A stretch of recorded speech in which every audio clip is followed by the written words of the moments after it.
Brett McKay here, and welcome to another edition of the Art of Manliness podcast. Of the dozens of men who have served as U.S. President, Franklin Delano Roosevelt had a particularly close connection with the citizens he served. The only president elected to 4 terms, Americans hung FDR's picture up in their homes, wrote him thousands of letters, and regularly tuned in to listen to his fireside chats. My guests would say that much of the depth, gravitas, and empathy Roosevelt was able to convey to the country was not something inborn, but in fact grew out of a tragedy which befell him at the age of 39, the contraction of polio. Jonathan Darman is the author of Becoming FDR, the personal crisis that made a president. And today on the show, he paints a portrait of what Roosevelt was like before he got polio, and how, despite charm and ambition, he was considered shallow and a political lightweight. We then discuss what it was like for FDR to get polio, what he did during years of bedridden convalescence, and how the disease and his rehabilitation changed him. We talk about how the influence of FDR's polio experience can be seen in the way he guided the country through the Depression and World War II, and the lesson in realistic optimism he offers us today. After the show's over, check out our show notes at aom.is/FDR.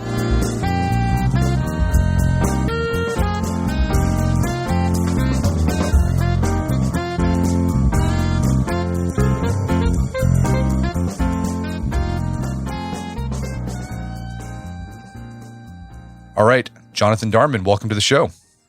Thanks so much for having me. So you got a new biography out about FDR, Franklin Delano Roosevelt. It's called Becoming FDR, the personal crisis that made a president.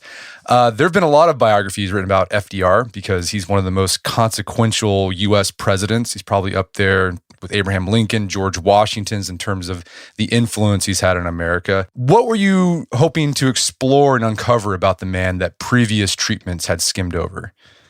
Yeah, it is sort of a crazy idea to set out to write a biography of FDR because there have been so many books written about him, and he is a president that I think a lot of people know certainly a lot about what he did leading the country through the Great Depression and World War II, even if they don't necessarily know that much about him as a person. But I wanted to set out to write a book about him because I was sort of interested in this question that felt then and feels now really relevant to the time that we're living in, which is when the world is really scary, when the country is experiencing crisis and trauma.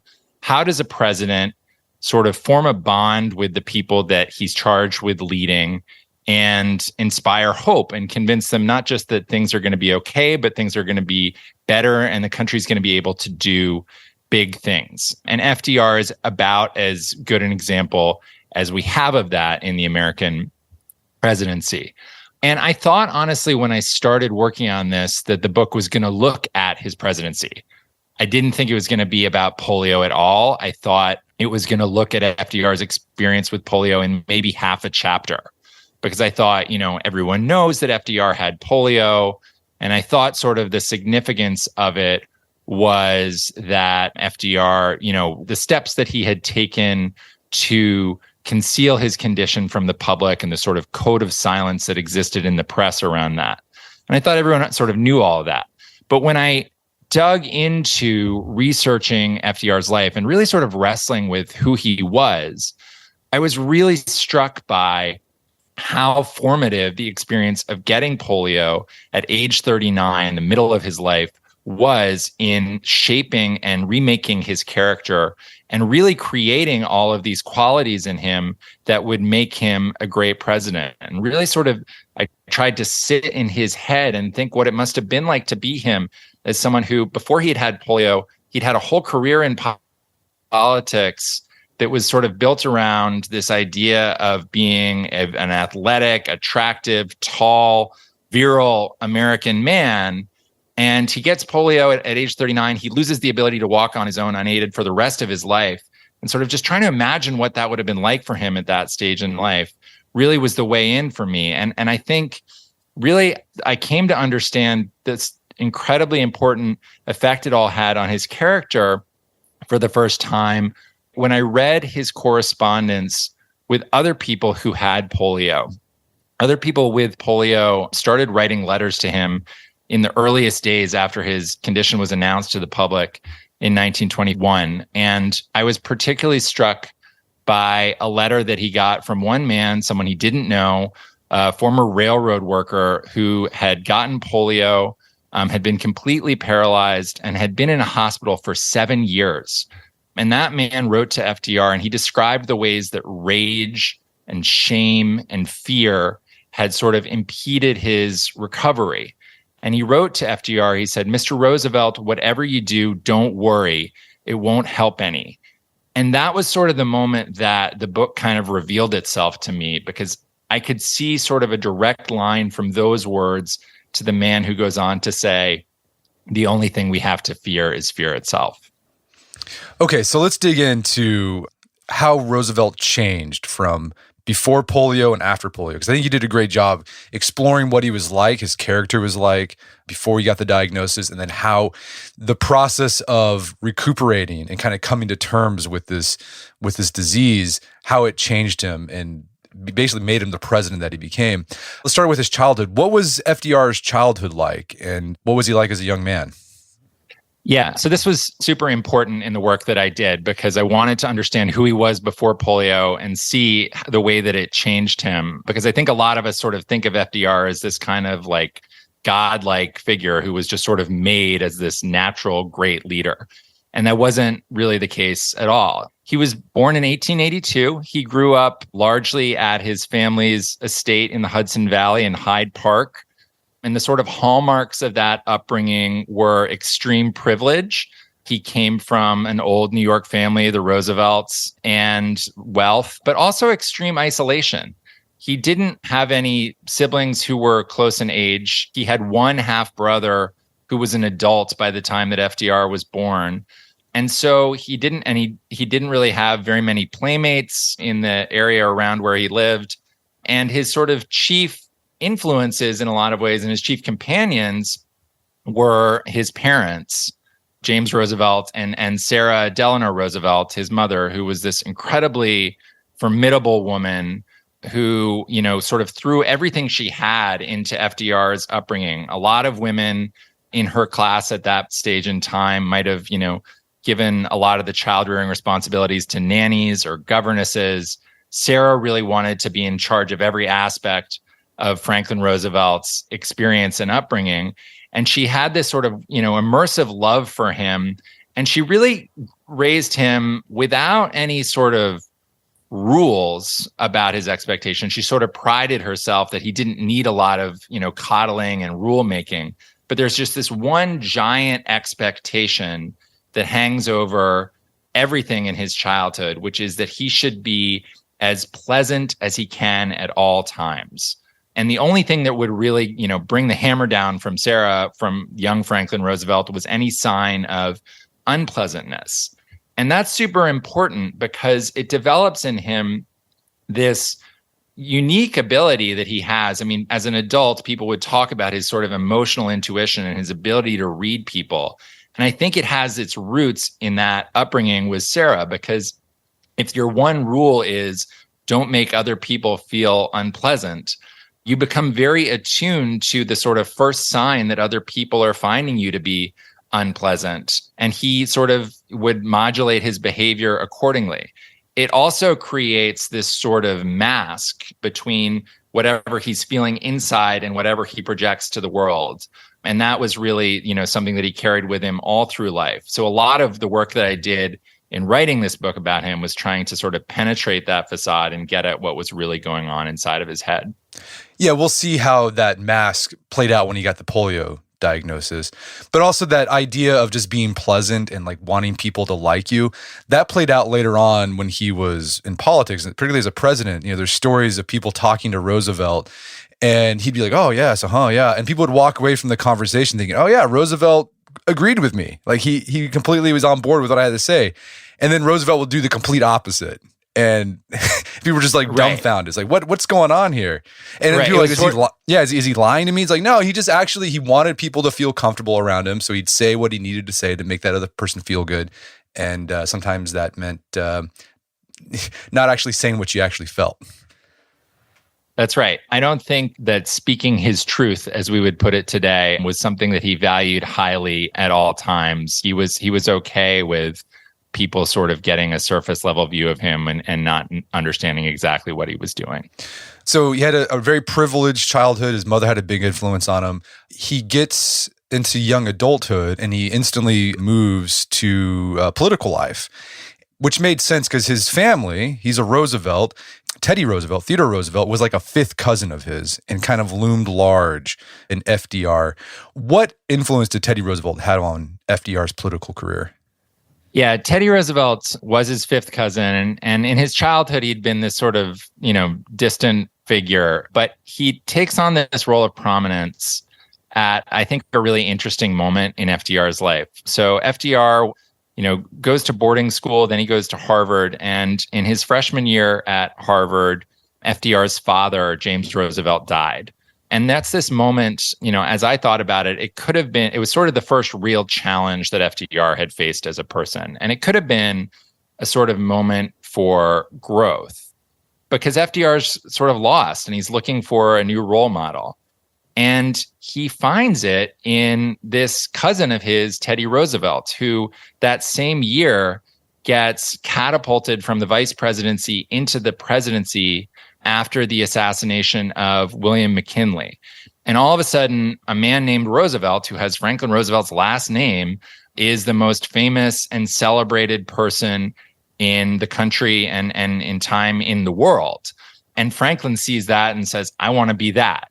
And he sort of, as he's coming into the adult world, very consciously sets out to follow exactly the path that Teddy Roosevelt had followed. He looks at all the jobs that Teddy had in politics and he sort of ticks them off. He enters the New York State Legislature, which Teddy had done. He became Assistant Secretary of the Navy, which had been the job that sort of Teddy Roosevelt had when he became a national phenomenon at the start of the Spanish-American War. Franklin also sort of brought himself into the Teddy Roosevelt orbit by marrying another Roosevelt cousin, Eleanor Roosevelt, who was Teddy Roosevelt's niece.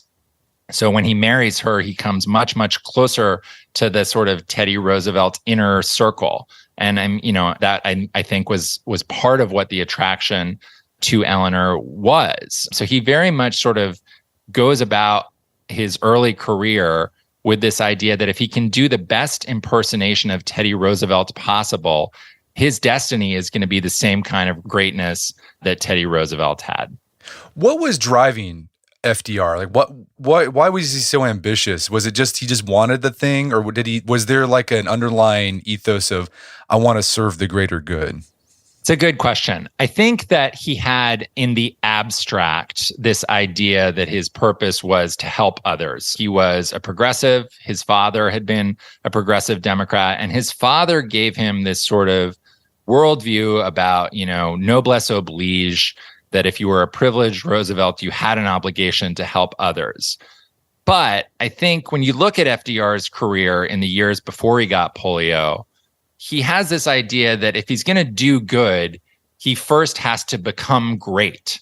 And it's really, if his focus in those years is therefore really on advancing his own career and his own interests. He's not sort of plugged into this question of what am I doing to help other people? He's not really on an emotional or tactile level interested in the problems of people who have less than he does, because he doesn't really understand what their suffering is about. All right, so in the beginning, it was all vainglory, probably. But what was interesting, he was set out on this trajectory that Teddy Roosevelt laid out, this plan, but people never really took him seriously. They considered him a lightweight. They called him a feather duster. Why didn't he capture the respect of the political class early in his political career? Yeah, I think because people over time, and I think we see this in our politics today, we call it authenticity.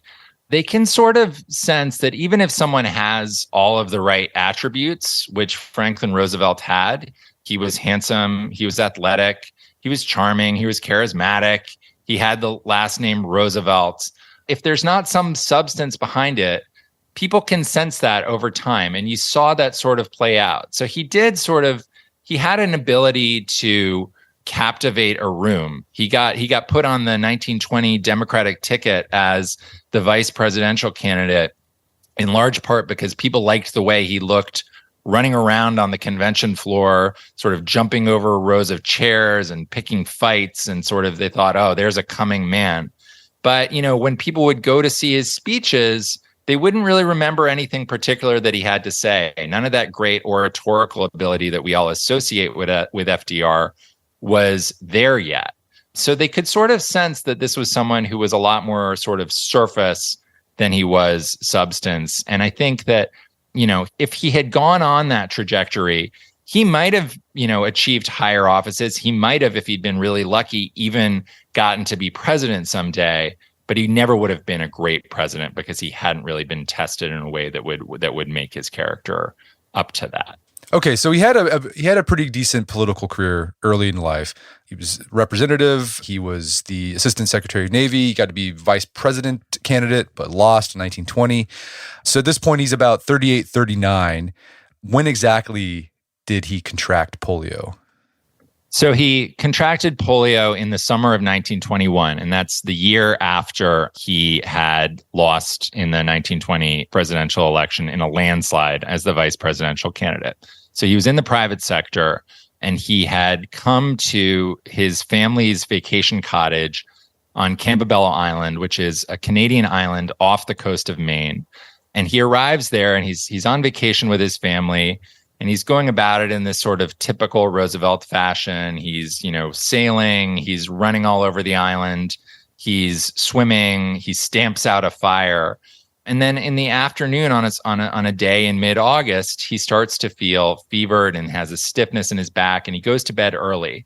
And when he wakes up the next morning, he's had a horrible night of fevered dreams, and he can barely walk. And by the next day, he's going to be paralyzed in much of his body, and he doesn't know it, but he's never going to be able to walk again. People don't, the people who are with him there on Campobello Island, his wife, Eleanor, his political advisor, Louis Howe, the rest of his family, none of them know what's happened to him. And it's this Campobello Island in 1921 is one of the worst places you could possibly get infected with the polio virus. The Roosevelt house there didn't have electricity. It was gaslit. There was only one phone line on the island.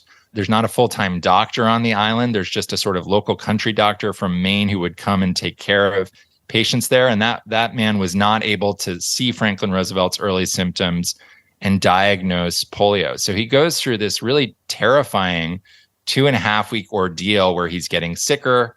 They're worried that he might die, and they don't know what's happened to him. And then finally, after 2.5 weeks, these sort of experts are brought into Campobello, and they give him the diagnosis that he has polio, or as it was known commonly at the time, infantile paralysis, because it was a disease that chiefly affected children. And that's in the summer of 1921, about as frightening a diagnosis as you can get. Polio had been around for a long time before that, but it was only in the sort of 2 decades up to that point that it had been this well-known thing in the United States. And it was a source of mystery and universal fear. There had been these epidemics in American cities. In 1916, there was one in New York City that killed 2,000 people. And it was this thing that everyone was sort of terrified about. And the way that I think about it is it was sort of like the early days of COVID-19, when we didn't really understand much about how that virus worked, and we were washing our groceries and doing all these things because we just were sort of ignorant, but we were terrified at the same time. That combination of ignorance and fear was there with polio, except it went on for decades. People really didn't understand much about how the virus worked, how it was communicated, or even the right way to treat it. So when FDR gets that diagnosis of polio, he understands that his life as he's imagined it is going to be completely upended, and it's really a quite bleak picture of what might lie ahead of him. Well, what was his initial reaction when he got the diagnosis? Like, then they said, yeah, you have polio. Like, how did FDR respond? Because again, this guy is typically, he's like very cheerful. Like, he was raised to be, never show people that you're upset. What was his initial response?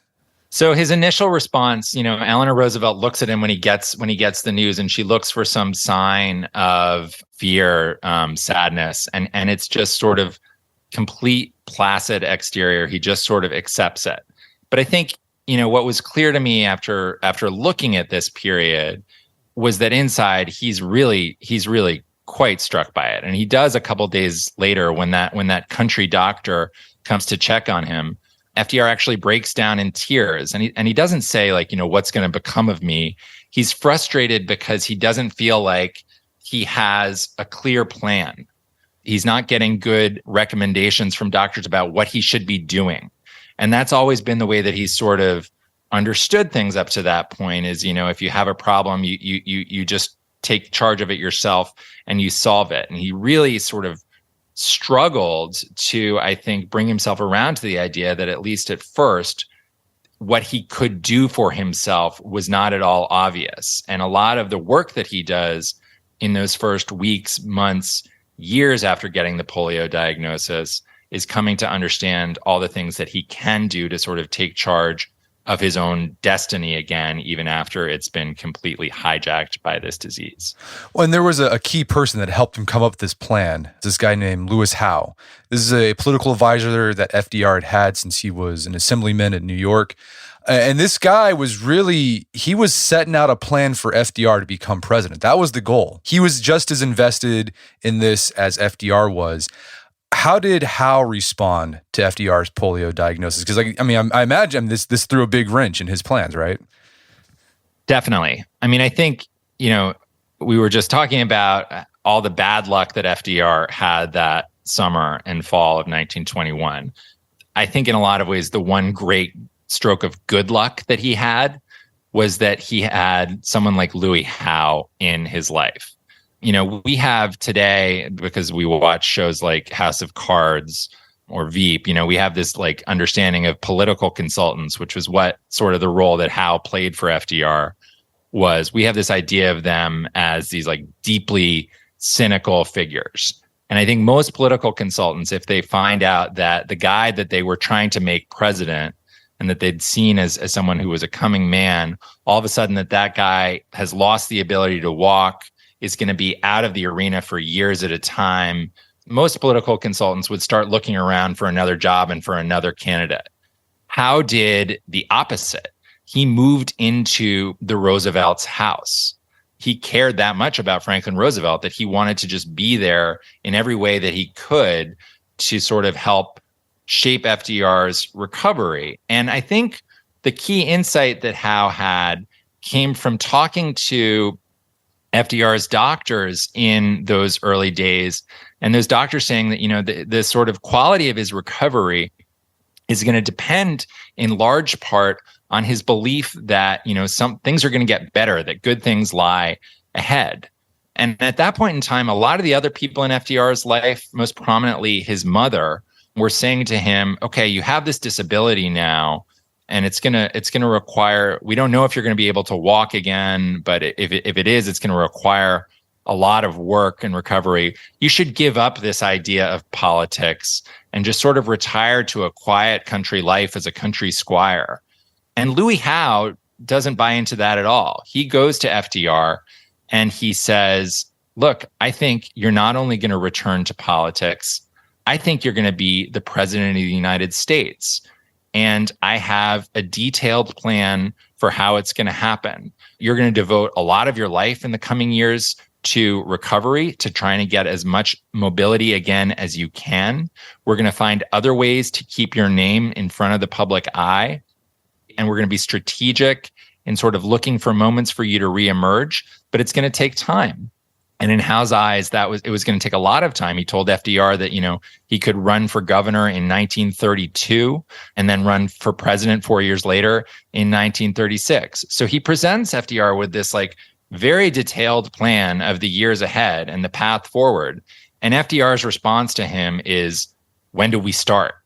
Because I think that was the thing that he'd been longing for, was someone to tell him, here's the path forward. Here's how things are going to get better from here. We're going to take a quick break for a word from our sponsors.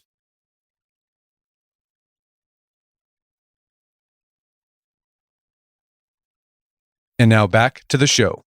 Okay, so Howe, he came with this detailed plan. And then I also was impressed how immediately after the diagnosis, Howe went into action and doing the public relations. Like he was like releasing basically publicity letters saying, oh, look, FDR, he's sick.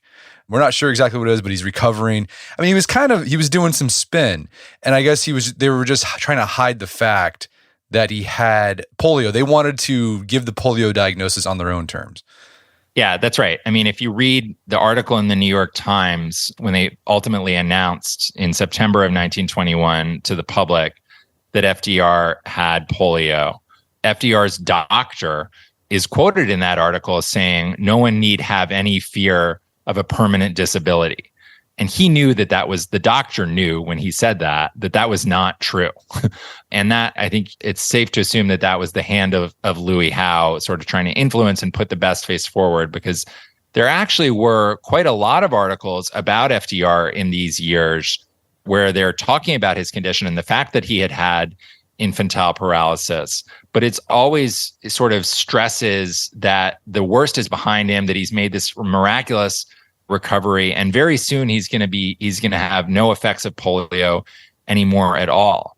And I think actually that creates, getting back to the sort of, facade of FDR, it creates a certain distance between him and a lot of the other people in his life, because they had been reading these things about how he'd made this miraculous recovery. In his own accounts, he was saying, oh, I'm going to be fine, in just a couple of months. And then when they would see him in person, the reality of it was really quite striking. There's a scene in the book where James Cox, who had been FDR's running mate in 1920, comes to visit him, and he's been getting all this positive spin.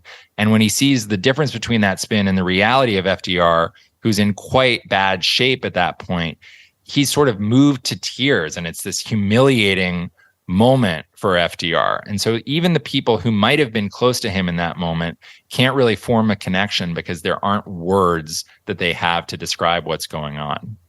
Do you think FDR believed his own hype? Like did he actually believe like, yeah, I'm going to walk one day, and in his mind he wasn't lying? He had this really remarkable ability to sort of believe things on one plane and then on the deepest level look at things as they really were. So he understood that the conventional wisdom among doctors treating polio in that period was that polio was an infection that would destroy muscle tissue. And that muscle tissue, some muscles would get weakened and some muscles would be destroyed. And once it was destroyed, it was gone. And it would take time for someone recovering from polio to understand what was going on with particular muscles. But that typically, if after 1 or 2 years they hadn't regained the use of a muscle, it probably wasn't coming back. So in FDR's recovery, as he's trying to get back the ability to walk, year 1 goes by, year 2 goes by, he's been sort of committing himself to all these schemes. He's been researching different approaches to seek rehabilitation, but he doesn't get back the ability to walk unaided, and he really doesn't make the kind of progress that he wants at all. And he understands that means, from the doctor's perspective, he doesn't have a good chance of walking again on his own. But I think he wants to believe that there's something that they don't see, that he doesn't see, that he can find some other path that's going to bring back his ability to walk so that he can really have that full mobility again. Well, I want to talk about some of the lengths he went to rehabilitate himself. But something you talk about, that first year of him getting polio, he was bedridden for the first time in his life. This is a guy who was always in constant motion, bounding over chairs at conventions, trying to steal signs and whatever. But now he had to stay in bed because he couldn't walk. What happened during that time? What did he do with himself to pass the time away while he was lying in bed? Yeah, we were talking about Louis Howe. I start the book with a quote from Louis Howe, where he was sort of reflecting on all the things that FDR got from the experience of polio and recovering from it. And he said, a year or 2 in bed should be prescribed for all of our statesmen. And I think it's this idea that FDR had been so hyperactive that up to that point, he always had a way he could sort of avoid engaging with anything deeply because there was always something else to just go do. And when he gets polio and he's lying there in bed, he's forced to sort of stay and think about things really for the first time in his life. Eleanor Roosevelt calls it the first time he's forced to reckon with the fundamentals of living. And, in Howe's eyes, that's the moment when he's lying there and he's thinking about, what's happened to him. He sort of starts thinking about, wow, this has happened to a lot of other people as well. And, Howe says, it's where he develops this ability to empathize with other people. He says he can see things from the other fellow's point of view and he grows bigger by the day. And I think, again, this is why looking at those letters that he got from people, from other polio patients, was so important to me, because a lot of the reason that these people were writing to FDR was they were reading these same stories in the newspapers about how FDR had made this dramatic recovery. And some of them were writing to him seeking advice. They were saying, what did you do? Like, what can I do based on what you've learned?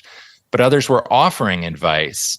And in his responses to those people, you see FDR being frank and open and honest about his condition in a way that he's not really with anyone else in his life. And it's the beginning of this sort of amazing ability that Franklin Roosevelt will have as president to form almost an intimate connection with people that he's never going to meet, but to give them a sense that he knows them.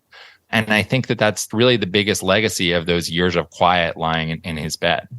So that was the strength he developed to compensate for his loss of physical ability, like that sort of ability to empathize on a mass level. Yeah. And I think that he gains other practical things there. He's never up to that point in his life needed to have strategic ability, because when you're sort of a charming, handsome guy and you walk into most rooms, you're pretty confident that things are going to work out okay for you. But when you lose that, you have a renewed appreciation for things like timing and planning. And that's when he really starts to think about, okay, what do I need to do to achieve what I want? And, in the presidency, he has this remarkable strategic ability and this sort of ability to always be 4 steps ahead of everyone else. I think that comes out of these years as well. And even like sort of the understanding of the radio, which is going to be so important in his presidency. The 1920 election, the year before he'd gotten polio, the first radio broadcast was the night of that election, sort of someone just speaking into a microphone, delivering the results. So these years where he's lying in bed, where he's chasing recuperation, recovery, rehabilitation, these are the years where radio is sort of taking over. And he comes to understand that this is going to be this medium that can help someone like him who can't necessarily go everywhere to form a connection with people. Okay, so he's got polio. He's starting his recovery process. And at this point, people, like the public knows that he has polio. But you talk about how he went to extreme lengths to hide the fact that he couldn't walk. And then he didn't really when he made public appearances, he wouldn't talk about his disability. And what was interesting, the media really didn't cover it as well. What was going on there? Because I mean, today I think that would be like the topic that people would be thinking about or writing about the most. Like, well, here's this political leader who's got this disability. Why did he try to hide it, and why did the press ignore it? Yeah, so it's a sort of rich and nuanced story that I think changes over time.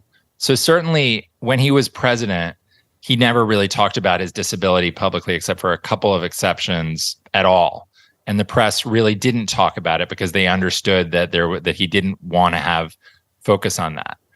But in the 1920s, the decade before he becomes president, there was actually a lot. I was surprised by how much conversation there was about his illness and his disability. So if you were reading the newspapers in those years and you were interested in Franklin Roosevelt, you would certainly know that he'd had infantile paralysis. You would have definitely maybe even seen pictures of him with his body where you could see his legs, quite shrunken from the effects of the disease. And you could understand that he was really devoting himself most of the time to trying to regain the ability to walk. And I think that was actually in a lot of ways intentional. They wanted to have the polio story to humanize him, particularly in the latter part of the 1920s when he ultimately returned to politics. It's this sort of, what we would today call a comeback narrative that makes him sort of feel like someone that people can understand and root for. But so even though they're sharing details about it, what they really didn't want was for him to ever be seen in a situation where his disability made him look weak. So they were terrified about situations where, he's in a public crowd and he would get jostled and maybe he would fall. They were always trying to prevent that. And so to try and prevent that, they would sort of carry him up, many different flights of back staircases. They would sort of dangle him down onto stages, all just trying to avoid these situations where he might be sort of out of the ability to control the perception of his disability. And it was all about sort of preventing this image of weakness.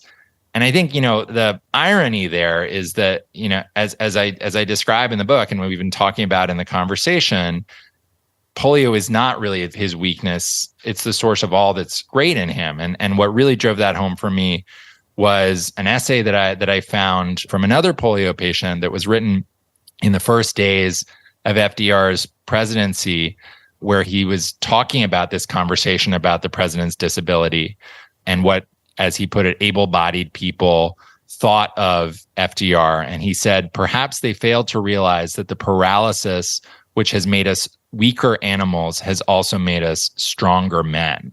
And that's it. Like, that's the heart of FDR. Yeah, I think it's interesting too. I think what it did, maybe this is kind of my theory, so you can dismiss it if you want. But I think he put on a strong front because he knew that people wanted a leader who was strong, right? But by not talking about it, it made the polio, people actually became more aware of the polio, and it I don't know, for some reason, I think it might have made it more powerful, when you don't talk about it. Does that make sense?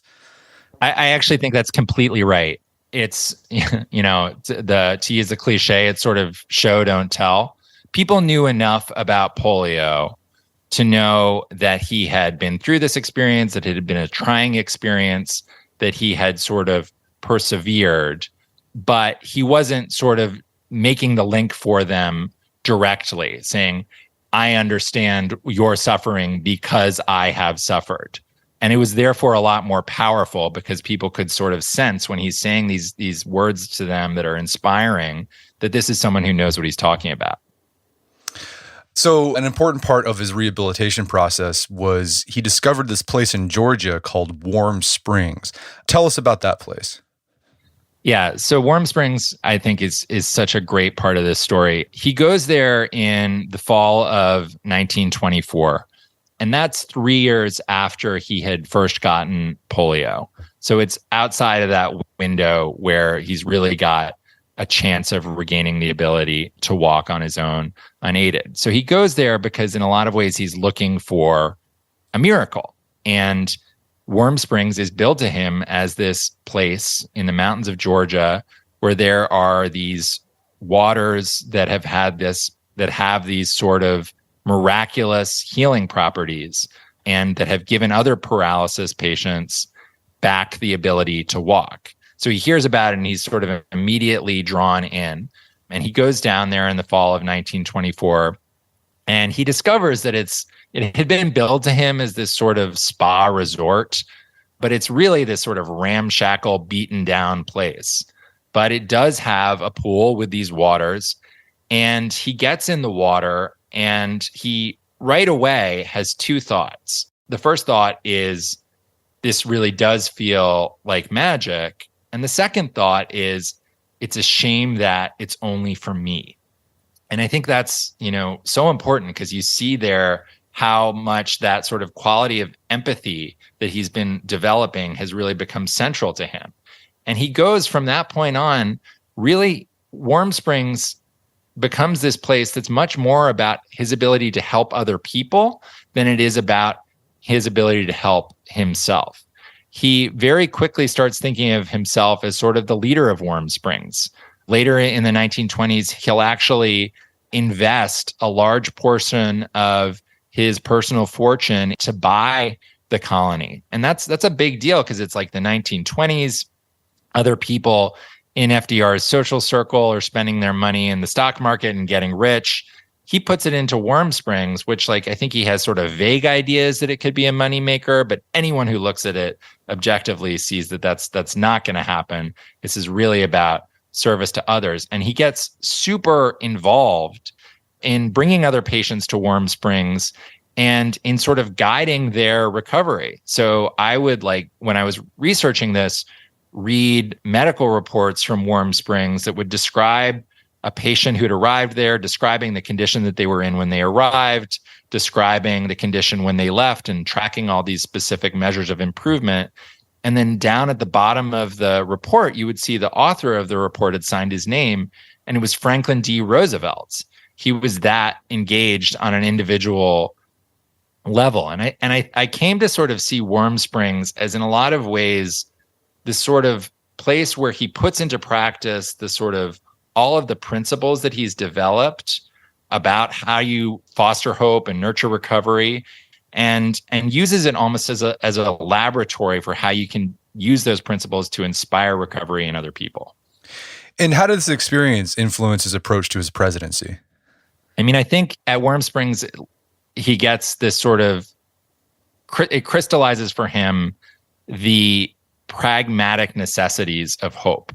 So he focuses on things like the centrality of dignity. He knew from his own experience that when you're disabled, there are a lot of moments when you're out in the world where you're sort of exposed and vulnerable. He heard from other polio patients that one of the most sort of dignity robbing moments was going to some kind of pool to seek water therapy and having to change and be changed out in the open. So FDR focuses on addressing that at Warm Springs. He builds really nice changing rooms for the patients there. And that sounds like sort of a small thing, but I think it shows this focus on, dignity is a really important thing that you need when you're experiencing suffering. And it's something that you can address right away, even if you can't do everything to make people completely better right away. And that sort of, goes directly into the principles of the New Deal. When he's coming up with these programs like the Works Progress Administration and the Civilian Conservation Corps, it's this idea that people who are out of work want to be useful and need some sort of outlet for how they should spend their time, and that's going to have palliative effects that go far beyond just sort of a standard economic cure. He also focuses on the sort of centrality of needing community. Before he'd come to Warm Springs, people just sort of came there on their own and sought treatment. He builds walkways between all the cottages there, and he creates this sort of culture around meals where other people are sharing in their experiencing and forming connections with other people so that they can sort of bond over their shared experience, because he knew that had been so important in his own experience as well. And that, I think, was such a big driver in his presidency as well, was not just trying to make the country find its way out of the Depression, but to sort of create a stronger sense of community and citizenship among the American people so that they felt more tied to each other and that there were more people looking out for them.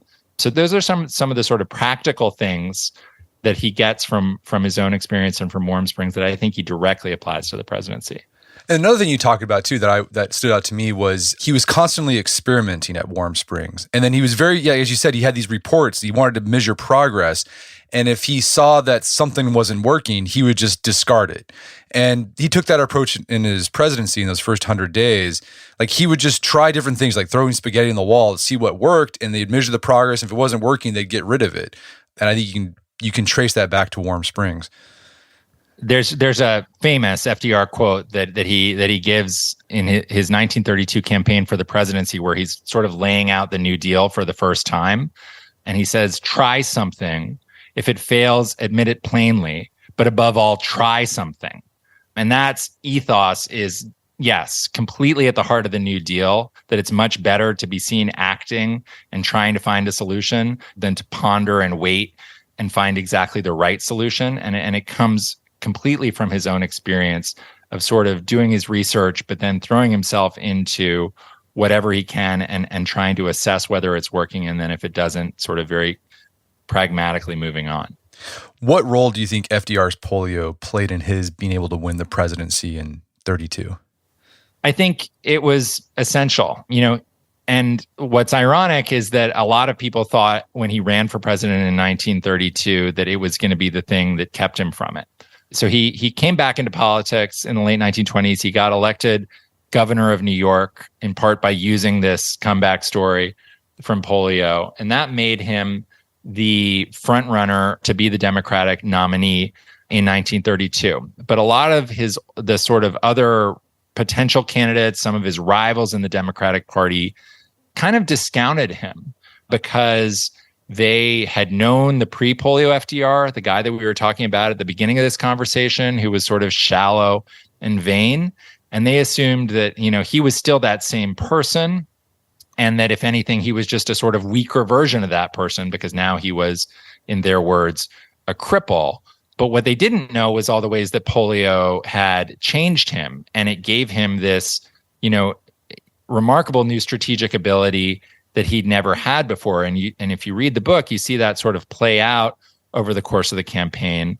And I think polio was also central to what he did in that campaign and in the early years of his presidency, which was form this bond with the American people. When he was accepting the nomination for the presidency in the summer of 1932 at the Democratic Convention, this is a line that I always come back to. He said, "Out of every crisis, mankind rises with some share of greater knowledge, of higher decency, and of purer purpose." And that was, the summer of 1932, the depths of the Great Depression. And that, if ever there was a crisis, that was it.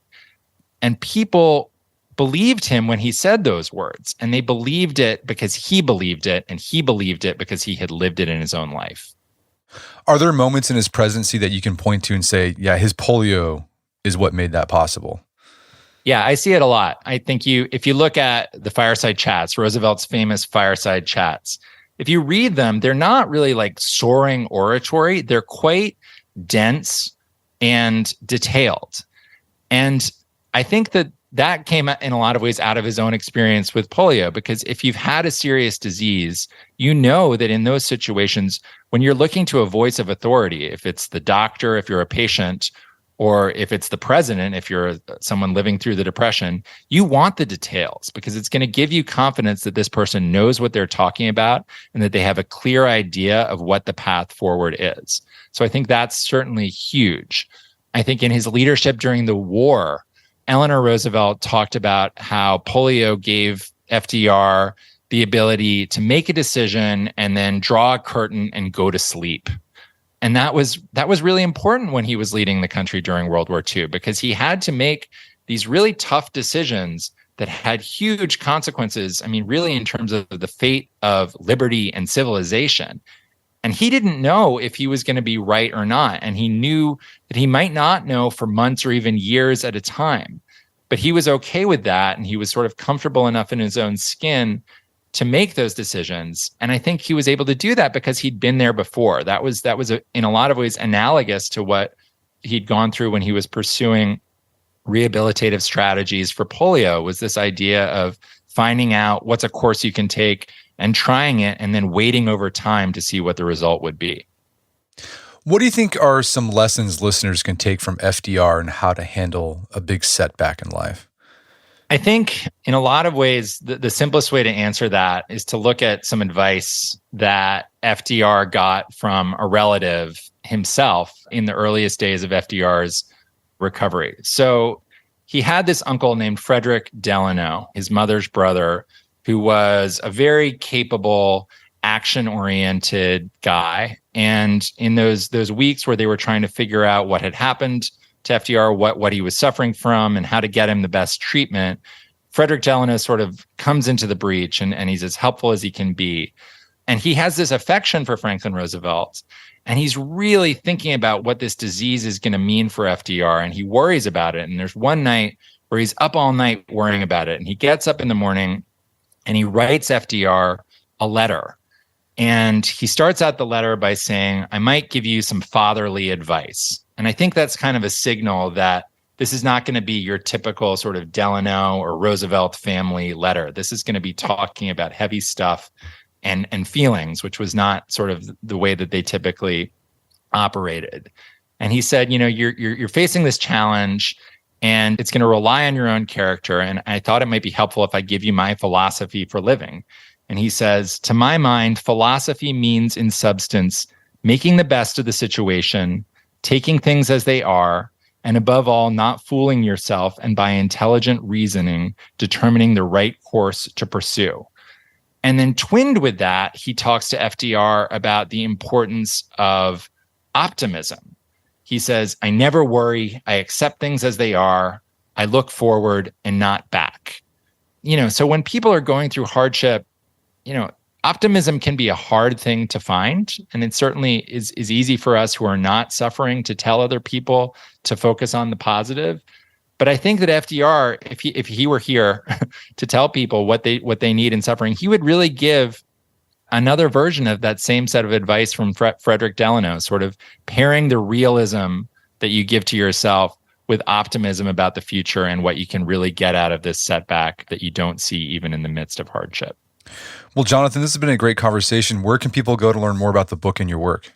The book is available in hardcover, in audio, and digital. You can get it on Amazon or bookshop.org or any other platform. You can also go to my website, jonathandarman.com. That has links to all of those platforms. It also has a lot of other information about the book and about me. And you can sign up there for my newsletter, where I'll give updates about the book, but I also write pieces about how the past sort of informs our understanding of the present about topics beyond just Franklin Roosevelt.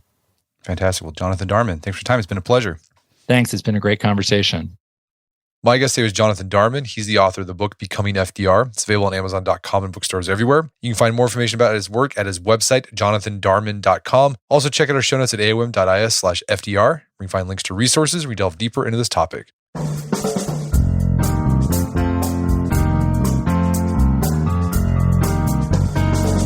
Well, that wraps up another edition of the AOM podcast. Make sure to check out our website at artofmanliness.com, where you find our podcast archives, as well as thousands of articles written over the years about pretty much anything you think of. And if you'd like to enjoy ad-free episodes of the AOM podcast, you can do so on Stitcher Premium. Head over to StitcherPremium.com, sign up, use code Manliness to check out for a free month trial. Once you're signed up, download the Stitcher app on Android and iOS, and you can start enjoying ad-free episodes of the AOM podcast. And if you haven't done so already, I'd appreciate if you take 1 minute to give us a review on Apple Podcasts or Spotify. It helps out a lot. If you've done that already, thank you. Please consider sharing the show with a friend or family member who you think we get something out of it. As always, thank you for the continued support. Until next time, it's Brett McKay. Remind you to listen to the AOM podcast, but put what you've heard into action.